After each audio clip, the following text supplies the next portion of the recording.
The militarization of space is a real threat to survival, serious threat to survival. That's why the whole world is strongly against it.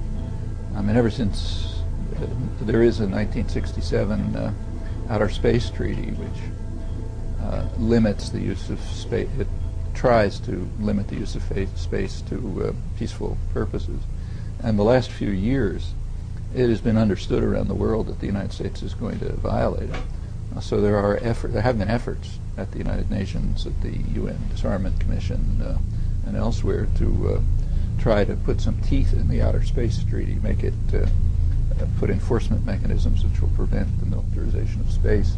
And the U.S. has just been blocking them. Well, after Cassini was launched, it went out around Venus and whipped around Venus, and then came hurtling back to Earth. And it was going to do what's called an Earth flyby, use the gravity of Earth to sling it on out into deep space. Originally, they were going to come in at about 125 miles off the surface of the Earth. And the fear was that the Earth's gravity could pull it in.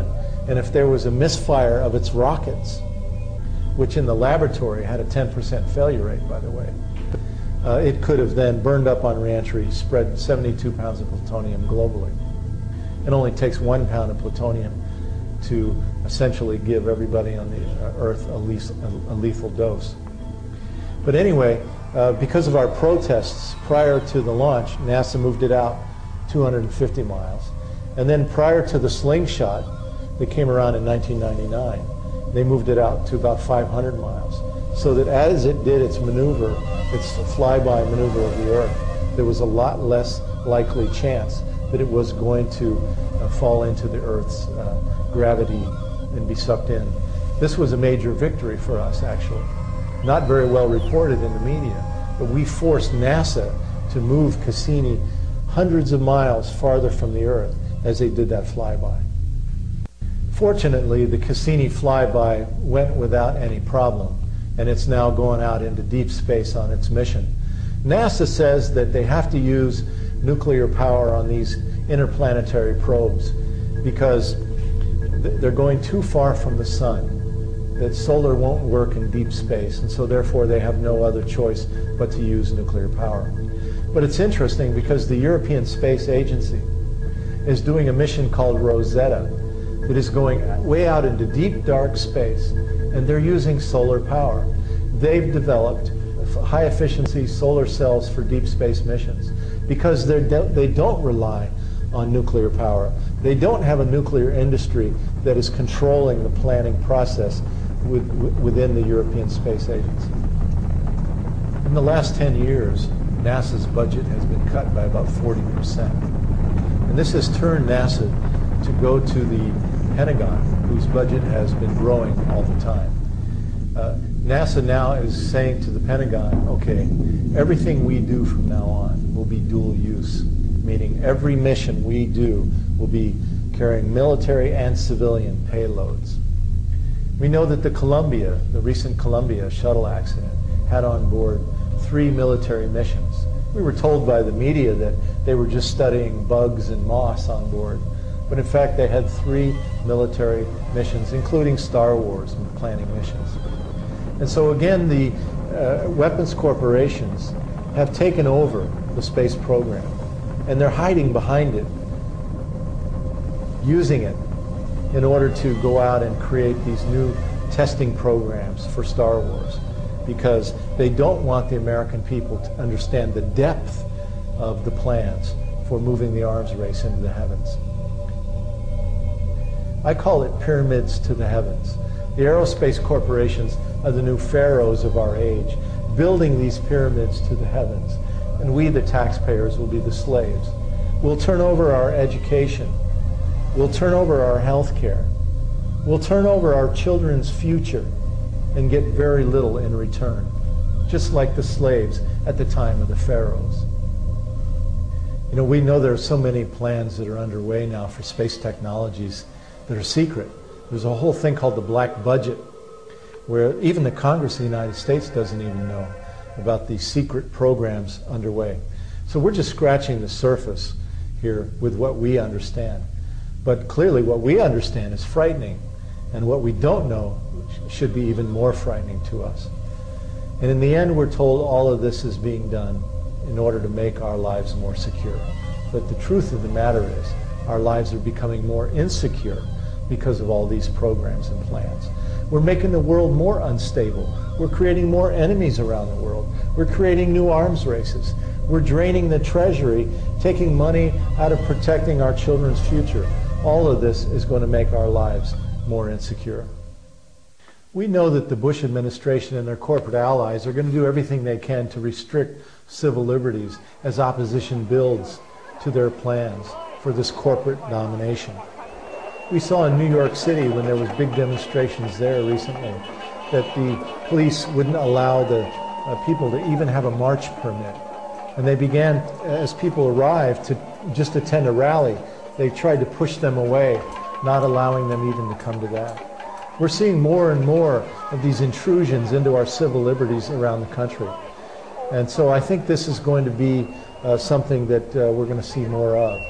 Well, just as the corporations have taken control of our government, they've also taken control of the media. The media is now dominated by just literally a handful of multinational corporations. For example, the Chicago Tribune brags that on a given day, 80% of the American people get their information from a Chicago Tribune product, whether it's television, newspaper, internet, radio. And in fact, Secretary of War Donald Rumsfeld was on the board of directors of the Chicago Tribune before Bush appointed him to his current post. So what we have now is these interlocking boards of directorates. The weapons corporations, the pharmaceutical corporations, the banking corporations, the nuclear energy corporations, and the media corporations. It's all the same people. And that's who we're dealing with here in the world today. You know, the United States justifies our war in Afghanistan and then the war in Iraq as a response to the terrorists. But what we have done is we have become a terrorist nation, just as the terrorists themselves have done.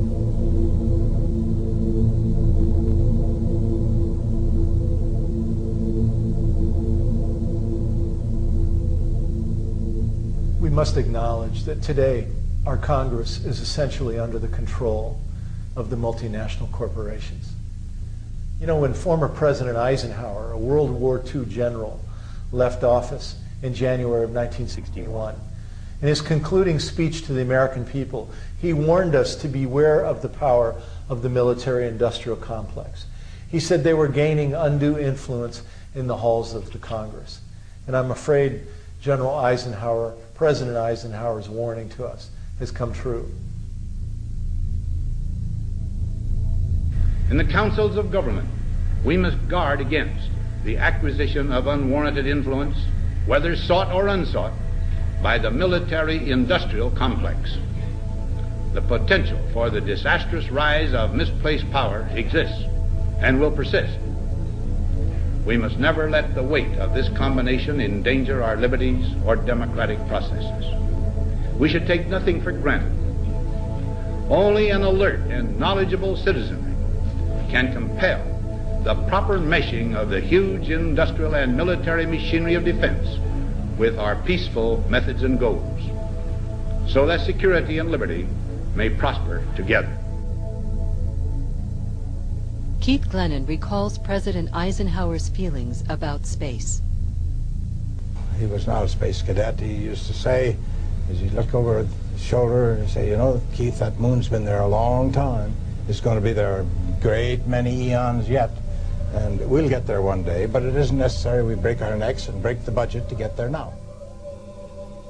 Our Congress has been taken over by the big money and by the weapons industry, who want to use our government to further their product, if you will. And their product is war and death and chaos and control and domination around the world.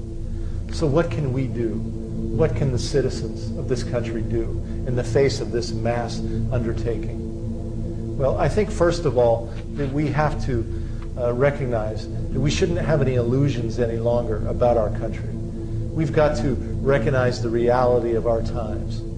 Each of us individually, we have to accept the fact that our democracy is now under control of these big corporations, this new world order, if you will. And from there, we have to go and educate ourselves more about what is happening in this world, and to take that to our families, and to our neighbors, and to our schools, and to our communities, and share that with others. Because we do have the media under the control of these corporations. And so we can't expect the media is going to do this job for us. It's our job now to become the media, if you will.